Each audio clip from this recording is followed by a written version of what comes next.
ఈ బంధాన్ని ఒక జ్ఞాపకంగా నాతోనే ఉండనివ్వు. వద్దు. మనిద్దరి మధ్య ఏ గుర్తులు, ఏ జ్ఞాపకాలు ఉండడానికి వీల్లేదు. మనిద్దరం అనుకోకుండా ఒక ప్రయాణంలో కలిశామని అనుకుందాం. ప్రయాణం ముగిసిపోగానే ఎవరి దారిన వాళ్ళం వెళ్ళిపోయినట్టుగానే ఉందాం. మీనింగ్ క్లియర్గా అర్థమైంది కదండి మిథున మేడం గారు. ఆ తాళిని తెంచేసి ఇక్కడ పడేసి వెళ్ళిపోమని కాస్త క్యాషువల్గా చెప్పాడు. మీ అంతటా మీరు తీసేయలేరు కాబట్టి మీకు శ్రమ లేకుండా నేనే తీసేస్తానులేండి. హే సూర్యకాంతం,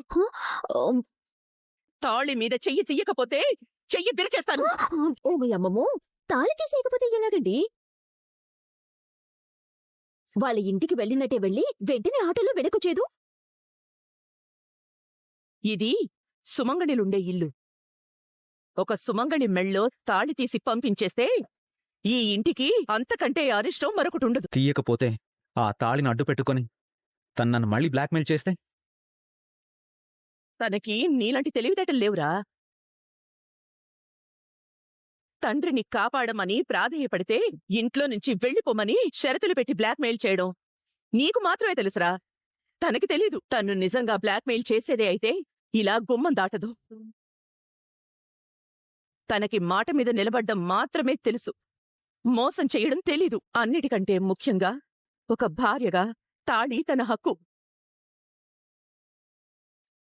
దాన్ని తెంచే హక్కు కట్టిన నీకే కాదు, ఆ దేవుడికి కూడా లేదు. మిమ్మల్ని నోరారా అమ్మా అని పిలిచాను. ఆ పిలుపు, ఆ అదృష్టం నాకు మధ్యలోనే దూరం అవుతుందని అనుకోలేదమ్మా. నేను ఎక్కడున్నా, ఎంత దూరంలో ఉన్నా మిమ్మల్ని, మీరు పంచిన అమ్మ ప్రేమని మర్చిపోలేనమ్మా. చల్లగా ఉండమ్మా.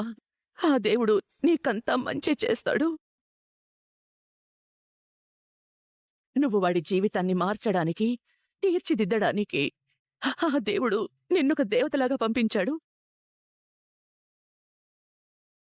కాని ఈ అదృష్ట దేవతని వాడు చేతులారా దూరం చేసుకుంటున్నాడు. నేను వాడి మూర్ఖత్వానికి, దురదృష్టానికి బాధపడ్డం తప్ప ఏమీ చెయ్యలేని నిస్సహాయపు తల్లిగా మిగిలిపోయానమ్మా. మావయ్య, నాకు మీలో మా నాన్నే కనిపించేవారు. మా నాన్న నా మీద ఎంత ప్రేమని, ఎంత బాధ్యతని చూపించేవారో మీరు కూడా నా మీద అలాంటి ప్రేమని, బాధ్యతని చూపించి కన్న కూతుర్లా చూసుకున్నారు. ఈ ఇంటితో నాకు బంధం, అనుబంధం తెగిపోవచ్చు. కాని మీ ప్రేమ ఎప్పటికీ నాకు తోడుగా ఉంటుంది మావయ్య. నన్ను ఆశీర్వదించండి మావయ్య. అందరూ బావుండాలని కోరుకునే నువ్వు నీ జీవితం ఎప్పటికీ బావుంటాయమ్మా. నాకు నీలాంటి అక్కుండుంటే ఎంత బావుండేదో అని నేను అనుకోని క్షణం లేదక్కా. నువ్వు నాకు ఆ దేవుడిచ్చిన అక్కవి. వెళ్ళొద్దు మిథున, ప్లీజ్ వెళ్ళొద్దు. బావా, మంచిగా జాబ్ చేసుకోండి బావా. అక్కని బాగా చూసుకోండి. పాపని మీ దగ్గరికే తీసుకొచ్చుకుని బాగా చదివించండి. వద్దు మిథున, మిథున. నీకు నా మీద ఎంత కోపం ఉన్నా, ఎంత ద్వేషం ఉన్నా, నువ్వు ఎప్పటికీ నా అక్కాయివే అక్క. ఆముదపు గింజలు ఆనిముత్యాలవుతాయా? ముక్కు ముఖం తెలియని వాళ్ళు అక్క చెల్లెలవుతారా? రావుకాలం వచ్చేలా ఉంది, త్వరగా బయలుదేరమ్మా. దుర్ముహూర్తం వచ్చేస్తుందని నువ్వు ఆగినా ఆగిపోతావు. బయలుదేరు. వెళ్ళొస్తాను బావగారు. ఎల్లమ్మా ఎల్లు, కానీ ఇంక రాకే, జాగ్రత్త. మిథున, కనురెప్పల కాలంలో కను తెరిచి చూసేలో ఆ రోజు నీతో కలిసి ఇంట్లో అడుగుపెట్టాను. ఈరోజు ఒంటరిగా వెళ్ళిపోతున్నాను. కోడలు అంటే కోరి తెచ్చుకున్న అదృష్టం అంటారు. కాని మన మిథున మాత్రం మనం కోరుకోకుండానే మన ఇంటికొచ్చిన అదృష్టలక్ష్మి. నువ్వెంత బాధగా వెళ్తున్నావు, నీ మనసులో ఎంత దుఃఖాన్ని మోస్తున్నావు నాకు తెలుసు మిథున.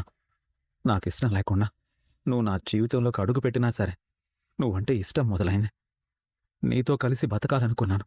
కాని కన్నీళ్లతో నిన్ను పంపిస్తున్నాను.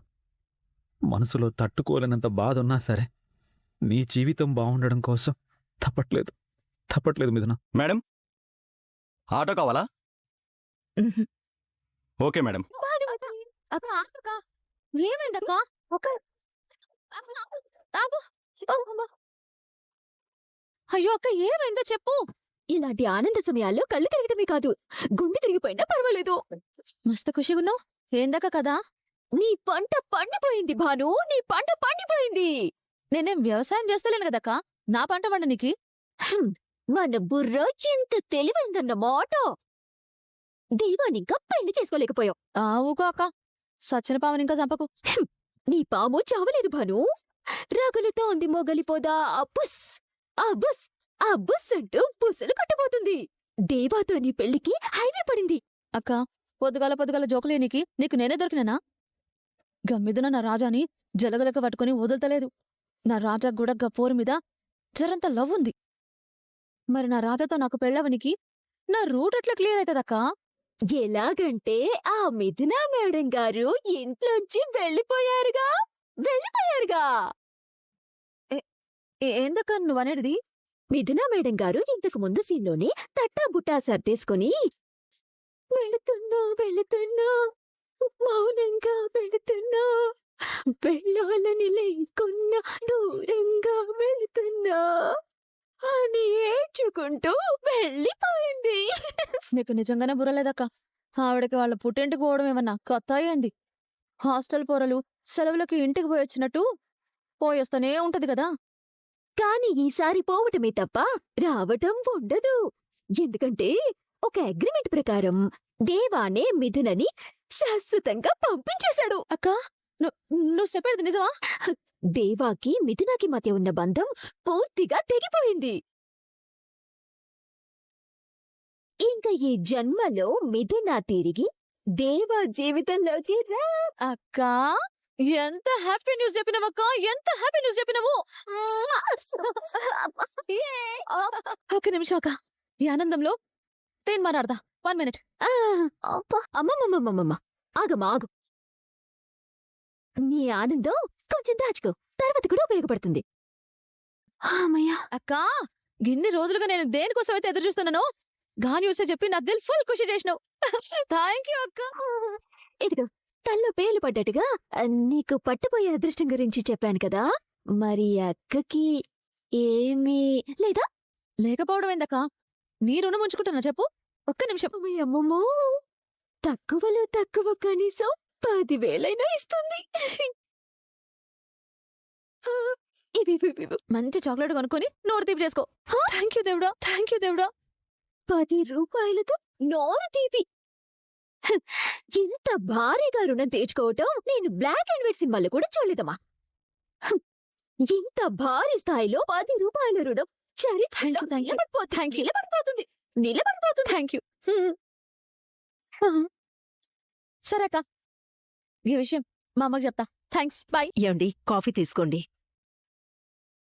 నాన్నా, మీరు క్షేమంగా వచ్చారని చెప్పగానే అక్క ఎంత ఆనందపడిపోయిందో తెలుసా? అందులోనూ మిమ్మల్ని దేవాబావ కాపాడాడని చెప్పగానే అక్క ఆనందానికి అవధులు లేవు. పుట్టిల్లా లేదంటే నీ దేవా కట్టిన తాళిబంధమా అని అడిగితే నాకు దేవా కట్టిన ఈ తాళిబంధమే ముఖ్యమని చెప్తాను. దేవాని నా నుంచి వేరు చెయ్యాలని మీరు ఇంకా ఇలాగే ప్రయత్నిస్తే నేను పుట్టింటితో పూర్తిగా బంధాన్ని తెంచేసుకుంటాను. ఏమండి మీరొచ్చారని తెలియగానే మిథున కాలు నేల మీద నిలబడి ఉండదండి. నాన్నని ఎప్పుడెప్పుడు చూడాలా అని తన ప్రాణం ఆరాటపడుతూ ఉండుంటుంది. నాకు తెలిసి మిథున ఈ పాటికి ఇక్కడికి బయలుదేరే ఉండుంటుందండి.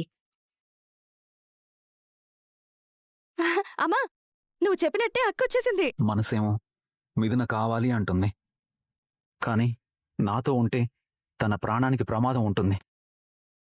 అందుకే పంపించేశాను. ఆ లగేజ్ బ్యాగ్ ఎందుకు? ఇక నుంచి ఇక్కడే ఉండిపోవడానికి వచ్చాను. మిమ్మల్ని కూడా మీ ప్రేమే కలుపుతుంది. ఆ నమ్మకం నాకుంది.